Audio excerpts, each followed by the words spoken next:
السلام عليكم صاحبيال halkani waxa lagu soo gudbinayaa xigmada xula oo ku saabsan aamuska hadalyarida waana qaybtii labaad oo lagu soo gudbinayo xigmado ku saabsan aamusnaanta hadaba ka bogasho haboon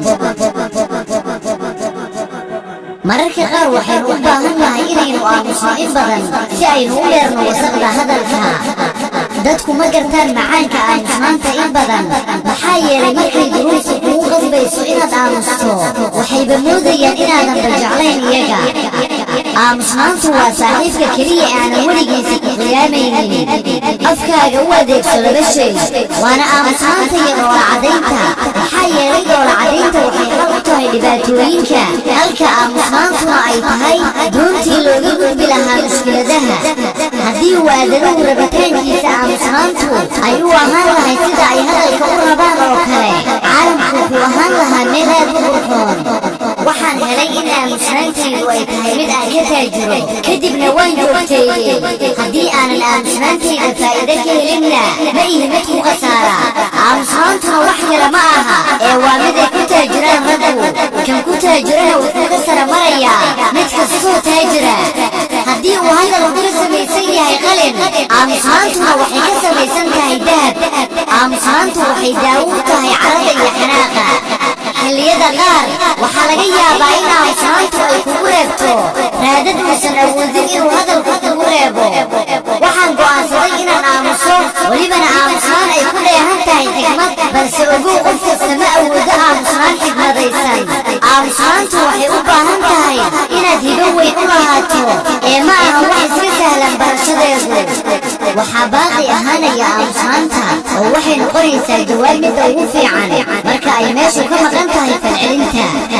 aamusnaantaydu micnaheedu ma ahan inaan iska jaahilsiinayo waxa agtayda ka socda balse mararka qaar waxa ay gaarkayga ka socda ayaanan mudnayn hadal mararka qaar waynu aamusnaa maxaa yeelay waxaynu ognahay in hadalkeena uusan waxba bedelaynin sidaa awgeeda waxaynu ku qurxoonnahay aamusnaanta haweenay midda u quruxda badan waa midda hadalkeeda uu gaaban yahay aamusnaanteeduna ay dheer tahay haweenay midda u wanaagsanna waa midda joogtaysa samirka dadka kalena ka farxisa haweenay midda ugu doqonsanna waa midda wejigeeda qurxisa ficiladeeduna ay ku leeyihiin haddii aad dhaawacdo shaksi ama qofkaasina ay aamusnaantiisu dheeraato ogow inuu qofkaasi ku ciqaabayo ciqaab ka adag hadalka waxaa jira hadal aan wax ku fadhin oo aanan wax micno ah lahayn waxaa kaloo jirta aamusnaan micno ballaaran ku fadhisa oo wax kasta laga fahmayo haddii hadalka uusan waxba ka bedelaynin xaqiiqada markaasi taagan markaasi waxaa ka qurxoon hadalka aamusnaanta oona ka jilicsan go'aanada qaar oo laga aamusaa ma ahan daciiftinimo ee waa xigmad aysan aqoon dadka qaar waxaan kaaga digayaa inaad aamusnaantu moodid hilmaan maxaa yeelay dhulkugu wuu aamusan yahay waxaana gudihiisa ahaaday ku durkaano mararka qaar midka aamusan wuxuu noqonayaa mid u saaxiib ah dalbeeri balse dadku waxaa degaya aamusnaantiisa mararka qaar waxaa laga maarmaana inaynu daa'imno aamusnaanta si ay inoo maqlaan kuwa kale maxaa yeelay aamusnaantu waa fan weyn oo ka mid ah furuunta hadalka aamusnaantu ma aha mid maran ee waxaa ka buuxa jawaabo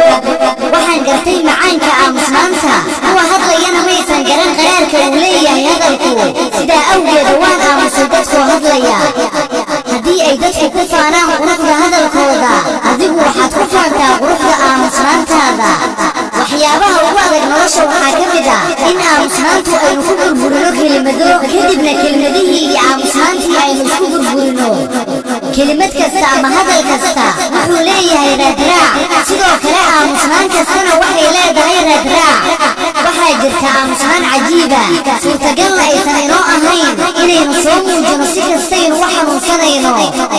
ugu dambayn walaalayaal halkaasi ay inoogu egyihiin xigmadaheenii labada qayb ka koobnaa ee aamusnaanta ku saabsanaa waad ku mahadsantihiin qaabkii qurxoonaad ii dhegaysateen waa walaal oo alla idinkaga baryaya inay dushiinu ahaato naxariista rabbi subxaanahu wa tacaala idiinna rajaynaya guusha labada daarood wassalaamu calaykum waraxmatullaahi wabarakaatuh